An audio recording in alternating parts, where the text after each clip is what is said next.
নমস্কার, অমল দাস রিসাইটেশন চ্যানেলে জানাই সকলকে স্বাগত। আজকে আমি এসেছি নদিয়া জেলার হবিবপুর গ্রামে। নদিয়া জেলার রানাঘাটের পাশে হবিবপুর গ্রাম। রানাঘাট ১ নম্বর ব্লকের অন্তর্গত রানাঘাট থানার অধীনস্থ এই গ্রাম। হবিবপুর একটি বর্ধিষ্ণু গ্রাম। এক সময় হবিবপুর গ্রামের খুব নিকট দিয়েই প্রবাহিত হতো গঙ্গা নদী। বর্তমানে কালের প্রবাহে গঙ্গা নদী প্রায় ৯ কিলোমিটার দূর দিয়ে প্রবাহিত হচ্ছে। আর এই গঙ্গা নদী ছিল যোগাযোগের একমাত্র মাধ্যম।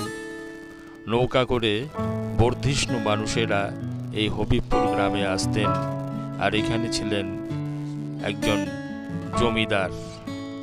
গঙ্গা নদীর ওপারে রয়েছে হুগলি জেলার বলাগড়। এই গ্রামে একটু ঘুরলেই অতীতের ঐতিহ্য আজও দেখা যায়। প্রাচীন বাড়ির ধ্বংসাবশেষ দেখে অনুমান করা যায় অতীতে কতটা ঐতিহ্যমণ্ডিত ছিল এই গ্রাম। এই গ্রামের অনেক প্রভাবশালী মানুষ কর্মসূত্রে এখন বাইরে থাকেন। হবিবপুরে বিভিন্ন ধর্মের মানুষ বসবাস করেন। এদের মধ্যে রয়েছে হিন্দু, খ্রিস্টান, মুসলমান। ৩৪ নম্বর জাতীয় সড়ক হবিবপুরের বুক চিরে চলে গেছে। রয়েছে একটি রেল স্টেশন। ইসকনের জগন্নাথ মন্দির, শ্রীগুরু পরমহংস হরিহরানন্দের ক্রীড়াযোগ মন্দির, মদন গোপাল জিউ মন্দির, আর রয়েছে হবিবপুরের শীতলাতলা। এছাড়া রয়েছে আরও একটি চার্চ। আমরা দেখছি সেই হবিবপুর গ্রাম। হবিবপুর গ্রামে রয়েছে একটি রুরাল হসপিটাল। এখানে বহু মানুষের চিকিৎসা করা হয়ে থাকে। আর সমগ্র হবিবপুরটি কিন্তু ঘুরে দেখতে গেলে একদিন পুরো লেগে যাবে। হবিবপুর যাতায়াতের জন্য আপনাকে শিয়ালদাগামী শান্তিপুর লোকালে চেপে হবিবপুর স্টেশনে নামতে হবে, অথবা শিয়ালদার দিক থেকে আসলে আপনাদের শান্তিপুর লোকাল ধরে হবিবপুর স্টেশনে নেমে প্রথমেই আপনারা দেখে নিতে পারেন এখানকার চার্চটি। সেখান থেকে টোটোতে করে আপনারা চলে আসতে পারেন হবিবপুরের ইসকন মন্দিরে। আর ইসকন মন্দিরটি একটি অত্যন্ত সুন্দর মন্দির। বিশেষ করে শীতকালে এখানে অনেক ফুল দিয়ে সাজানো থাকে। এখানে অনেক ফুলের চাষ করা হয়। আর দিনকে দিন হবিবপুরের ইসকনের মন্দিরটাও কিন্তু পরিধি অনেক বৃদ্ধি পাচ্ছে। আর এখানে রয়েছে অতিথি নিবাস। আপনারা যদি মনে করেন যে রাত্রেবেলা আপনারা ইসকন মন্দিরে রাত্রি যাপন করবেন, সেই ব্যবস্থাও কিন্তু এখানে আছে। আর এখানে প্রসাদের ব্যবস্থা আছে। এখানে দুরকম ভোগ পাওয়া যায়, একটি সাধারণ এবং অন্যটি রাজভোগ। আপনারা দু ধরনের প্রসাদই কিন্তু এই মন্দিরে পেতে পারেন। আর আমরা ইত্যবসরে হবিবপুর গ্রামটি কিন্তু ঘুরে ঘুরে দেখছি। হবিবপুর একটি অত্যন্ত ঐতিহ্যমণ্ডিত এবং অতি প্রাচীন গ্রাম। দেখুন রাস্তাঘাটগুলো একদম ঝাঁ চকচকে। বলতে বলতে চলে আসলাম আমরা মদন গোপাল জিউ মন্দির। আর এই মন্দিরটি কিন্তু রামকৃষ্ণ মঠ নামেও পরিচিত। রামকৃষ্ণ মঠ দ্বারা পরিচালিত হয়ে থাকে এই মন্দিরটি। আর এই মন্দিরে রয়েছে বিভিন্ন বিগ্রহ। আর আমার বাঁ পাশে রয়েছে দেখুন মন্দির সকাল ৬টা থেকে দুপুর 12:30 পর্যন্ত এবং 3:30 থেকে রাত্রি 9টা পর্যন্ত খোলা থাকে হবিবপুর রামকৃষ্ণ আশ্রম। আর এখানে প্রতিদিন কিন্তু অনেক ভক্ত সমাগম হয়। যারা রামকৃষ্ণ মিশনের আদর্শে বিশ্বাস করেন তারা এই মন্দিরে আসেন। এখানেও কিন্তু রয়েছে একটি অতিথি নিবাস। দেখুন এইখানে রাত্রি যাপন করা হয়। আর এখানে কিন্তু প্রতিদিন ভোগের ব্যবস্থা আছে। আপনি যদি এখানকার প্রসাদ পেতে চান তবে আপনাকে সকালবেলা এসে এখানে আপনার নাম নথিভুক্ত করতে হবে। দেখছেন সেই রামকৃষ্ণ মন্দির, রামকৃষ্ণ মঠের মন্দির। আর দেওয়াল জুড়ে রয়েছে বিভিন্ন মনীষীদের ছবি। অত্যন্ত সুন্দর এই মঠটি। আপনি হবিবপুর ঘুরতে এসে এই মঠটি কিন্তু একবার অবশ্যই ঘুরে যাবেন। আর হবিবপুরে আপনাকে একটা দিন থাকতে হবে সমগ্র হবিবপুর যদি ঘুরে দেখতে হয়। আর এখান থেকে রয়েছে 9 কিলোমিটার দূরে গঙ্গা। গঙ্গা কিন্তু এক সময়ে হবিবপুর গ্রামের খুব কাছ দিয়েই প্রবাহিত হয়েছে। আর হবিবপুর গ্রামের ভিডিও করতে গেলে অনেক দীর্ঘ হয়ে যাবে, যদিও আমার এই ভিডিওটি অনেক দীর্ঘ হয়ে গেল। আপনারা যদি একটু না টেনে দেখেন তবে আপনাদের আশা করি খুব ভালো লাগবে। আর আমি বলতে বলতে একেবারে মন্দিরের ভেতরে প্রবেশ করছি। এইখানে দেখুন অনেক পুস্তক রয়েছে, আপনারা ইচ্ছা করলে এখান থেকে পুস্তক ক্রয় করতে পারেন। স্বামী বিবেকানন্দ, রামকৃষ্ণের জীবনী, সমস্ত রকমের পুস্তকই কিন্তু এখানে পাওয়া যায়।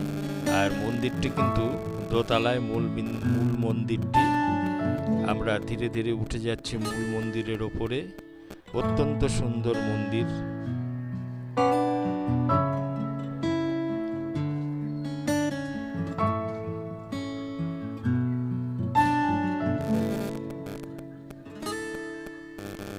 আর এখানে রয়েছে রাধা কৃষ্ণের বিগ্রহ। বলতে বলতে চলে আসলাম হরিহরানন্দ, যোগগুরু হরিহরানন্দের মন্দিরে, যেটি ক্রীড়া যোগ মন্দির নামে পরিচিত। মন্দিরটি কিন্তু একটি একেবারে ঝাঁ চকচকে এবং হালেই নির্মাণ করা হয়েছে এই মন্দিরটি। দেখুন কত সুন্দর করে সাজানো হয়েছে এই মন্দিরের চারিদিক। অত্যন্ত সুন্দর এই মন্দির। আমি মন্দিরের চারিদিকটি ঘুরে ঘুরে দেখছিলাম। মন্দিরের ঠিক সামনে রয়েছে একটি সবুজ ঘাসের লন। আর এই যে মন্দিরের ভেতরে ঢুকে ফটো তোলা নিষেধ, তাই মন্দিরের যে আমি বিগ্রহ তার ছবি তুলতে পারলাম না। দূরের থেকেই আপনাদের দেখাচ্ছি এই মন্দিরের যে দৃশ্য, অত্যন্ত সুন্দর এবং মনোরম। আর এই মন্দিরে আসলে আশা করি আপনাদের খুব ভালো লাগবে। আর বিকেলবেলার টাইমে খুব একটা দর্শক এখানে ছিল না।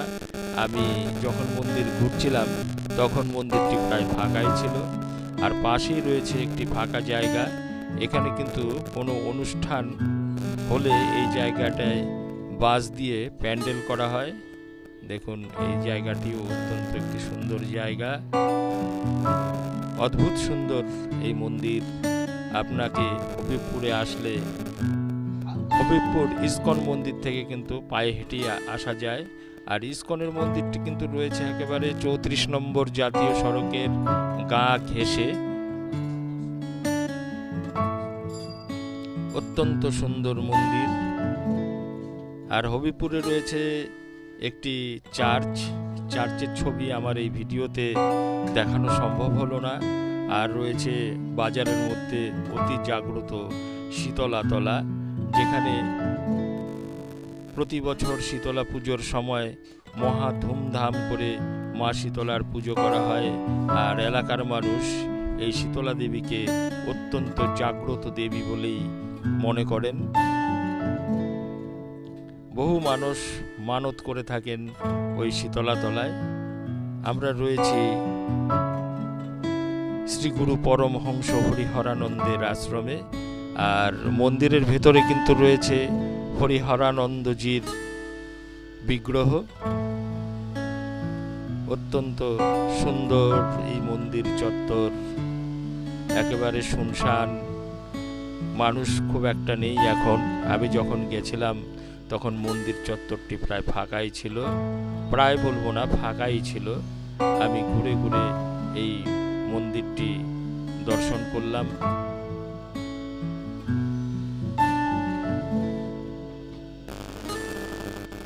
বলতে বলতে চলে আসলাম ইস্কন মন্দিরে। ইস্কন মন্দিরটি কিন্তু 34 নম্বর জাতীয় সড়কের একেবারে পাশে। হবিবপুর স্টেশনে নেমে আপনারা টোটোতে করে চলে আসতে পারেন একেবারে ইস্কন মন্দিরে। আর ইস্কন মন্দিরে এসে আপনারা সকালবেলায় এলে এখানে যে প্রসাদের ব্যবস্থা আছে সেই প্রসাদ কিন্তু গ্রহণ করতে করতে পারেন। আপনাকে আগে থেকে এখানে কুপন কেটে নিতে হবে। প্রসাদের জন্য যে কুপন পাওয়া যায়, 2 রকমের প্রসাদ পাওয়া যায়, একটি সাধারণ এবং অন্যটি রাজভোগ। আর এই মন্দিরেই কিন্তু রয়েছে রাত্রি যাপন করার ব্যবস্থা। বিশাল বড় অতিথি নিবাস রয়েছে এই মন্দিরের চত্বরে। আর এই মন্দিরটি কিন্তু একটি জগন্নাথ দেবের মন্দির। জগন্নাথ, বলরাম এবং সুভদ্রা দেবীর পূজিত হচ্ছেন এই মন্দিরে নিয়মিত।